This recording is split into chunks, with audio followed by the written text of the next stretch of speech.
الحمد لله الذي أرسل رسوله بالهدى ودين الحق ليظهره على الدين كله وكفى بالله شهيدا أشهد أن لا إله إلا الله وحده لا شريك له وأشهد أن محمدا عبده ورسوله اللهم صل وسلم على محمد وعلى آله وأصحابه أجمعين. وقال الله تعالى في القرآن الكريم أعوذ بالله من الشيطان الرجيم ضربت عليهم الذلة أينما ثقفوا إلا بحبل من الله وحبل من الناس الآية.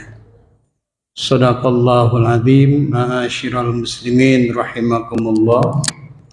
Usikum wa nafsi bitaqwallah faqad fazal muttaqun. Hadirin jamaah Jumat rahimakumullah.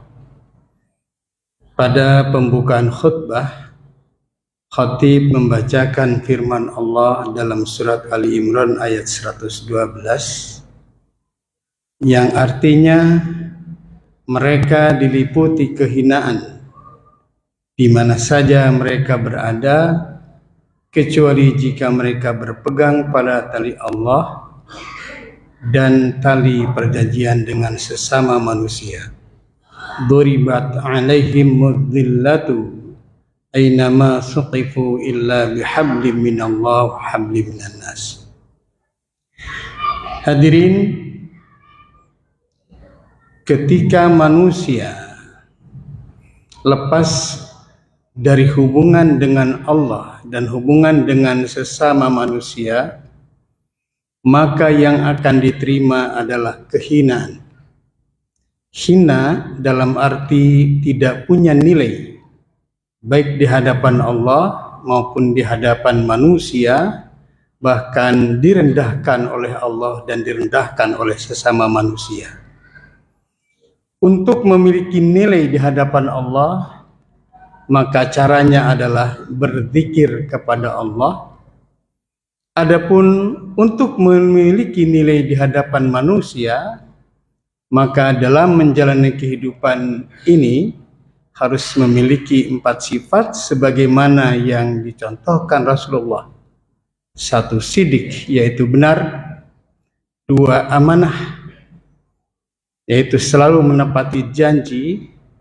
Yang ketiga, fatonah, harus cerdas. Yang keempat, tablik, harus mampu mengkomunikasikan kebenaran dengan sesama manusia. Tanpa itu, maka yakin, hakul yakin, siapapun manusia pasti akan hina, baik di hadapan Allah maupun di hadapan sesama manusia. Bagaimana konsep zikir, yaitu hubungan dengan Allah? Pertama, Allah memerintahkan kepada kita untuk selalu berzikir kepada Allah. Fadhkuruni azkurkum. Firman Allah, ingatlah kepada aku dan aku ingat kepada kalian. Kemudian tujuan berzikir adalah ala bizikrillah tatmainnul qulub. Ingatlah, dengan mengingat Allah maka hati kalian akan tenang. Kapan kita harus berzikir? Allah berfirman, alladzina yadhkurunallaha qiyaman wa qu'udan wa ala junubihim. Mereka yang berzikir itu ketika berdiri, duduk dan berbaring. Hadirin, melihat definisi, tujuan, serta cara berzikir itu, maka sesungguhnya tidak ada 1 detik pun manusia untuk tidak ingat kepada Allah. Sebab Allah telah menyediakan momentum untuk berzikir selama 24 jam. Mari kita pahami, ketika kita akan tidur, kita zikir kepada Allah. Bismika Allahumma ahya wa bismika amut. Ada Allah di situ. Ketika kita bangun tidur, alhamdulillahilladzi ahyana ba'da ma amatana wa ilaihin nusyur. Ada Allah. Ketika kita akan berjalan bepergian, ada Allah. Bismillahi tawakkaltu 'ala Allah. La haula wala quwata illa billahil aliyil azim. Bahkan hadirin, untuk urusan yang sangat pribadi, yaitu masuk kamar mandi dan keluar kamar mandi, ada zikir kepada Allah. Hadirin, kalau demikian, maka 3 posisi kehidupan manusia, 3 posisi aktivitas kehidupan manusia, yaitu berdiri, duduk, dan berbaring itu tidak boleh lepas dari zikir. Hadirin, namun dalam memahami zikir ini kita harus mendalam, memahami makna dari zikir itu. Ternyata zikir itu bukan hanya sekedar ritual yang kita ucapkan ketika akan tidur, bangun tidur, akan makan, akan bepergian. Ternyata ada pesan-pesan yang sangat luar biasa, dan itu bisa membentuk kepribadian manusia. Satu contoh, ketika kita akan tidur, bismika Allahumma ahya wa bismika amut. Dengan menyebut namamu ya Allah, hamba hidup dan hamba mati. Kalau kita pahami secara mendalam, dalam doa mau tidur itu ada kalimat ahyana, ada kalimat hidup dan mati.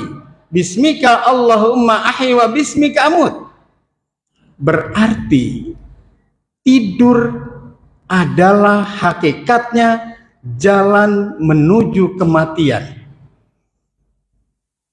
Oleh karena itu, bagi yang memahami zikir tidur secara mendalam, maka dia akan mempersiapkan diri bagaimana tidur itu sesuai dengan aturan-aturan Allah, sesuai dengan sunnah-sunnah Rasulullah.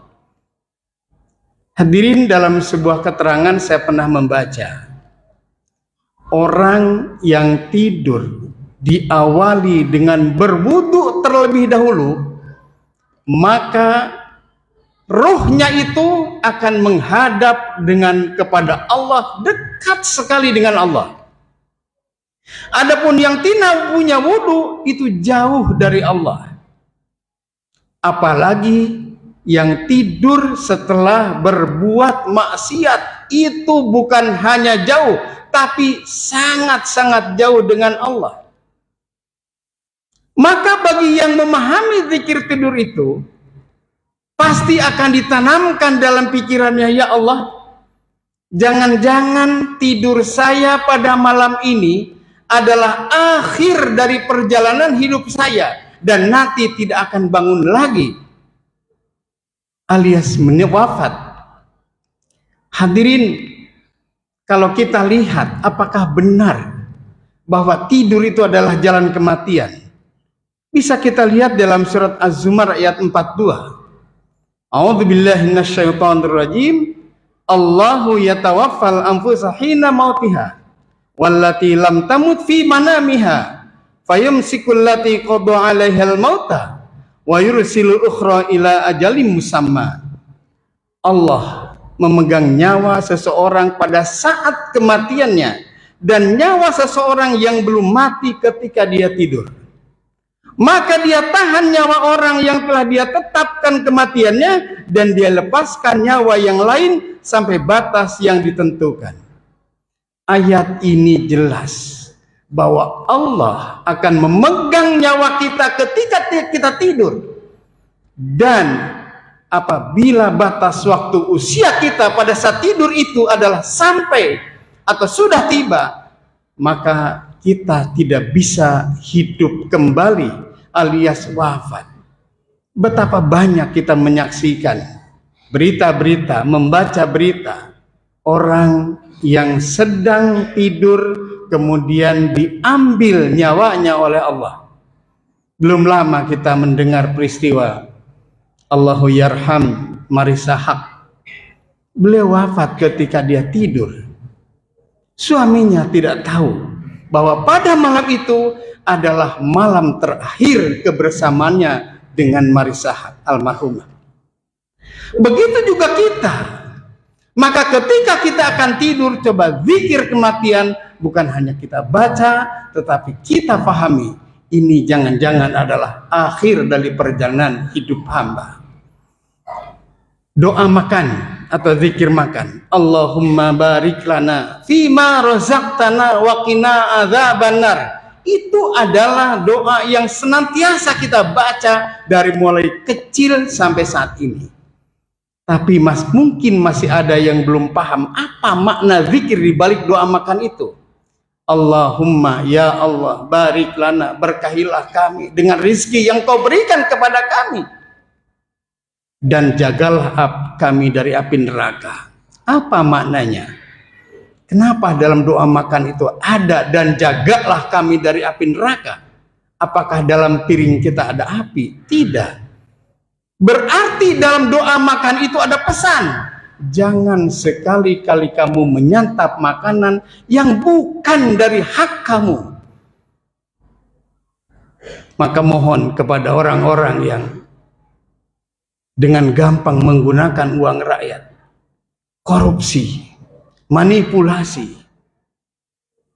itu adalah perbuatan-perbuatan yang akan menyebabkan masuk ke neraka. Hadirin, oleh karena itu, mari kita pahami zikir-zikir kita yang kita lafazkan dari mulai kita bangun tidur sampai tidur lagi adalah sebagai upaya untuk menempatkan diri kita mulia di hadapan Allah dan mulia di hadapan sesama manusia. Tanpa berzikir kepada Allah, maka yakin kehidupan kita atau siapapun pasti tiap saat akan dihina-hina orang lain, baik secara langsung maupun tidak langsung. Barakallahu li wa lakum fil Qur'anil Karim wa nafa'ni wa iyyakum minal ayati wa dzikril hakim wa taqabbala minni wa minkum tilawatahu. Innahu huwas sami'ul alim. Aqulu qali hadza fastaghfiru innahu huwal ghafurur rahim. Allahumma salli wa sallim ala sayyidina wa nabiyyina Muhammadin wa ala ali sayyidina Muhammad.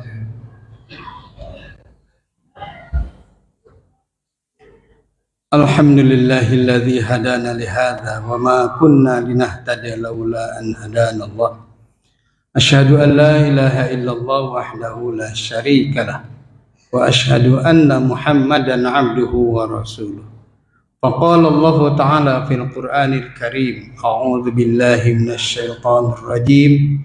Innallaha wa malaikatahu yusalluna 'alan nabi.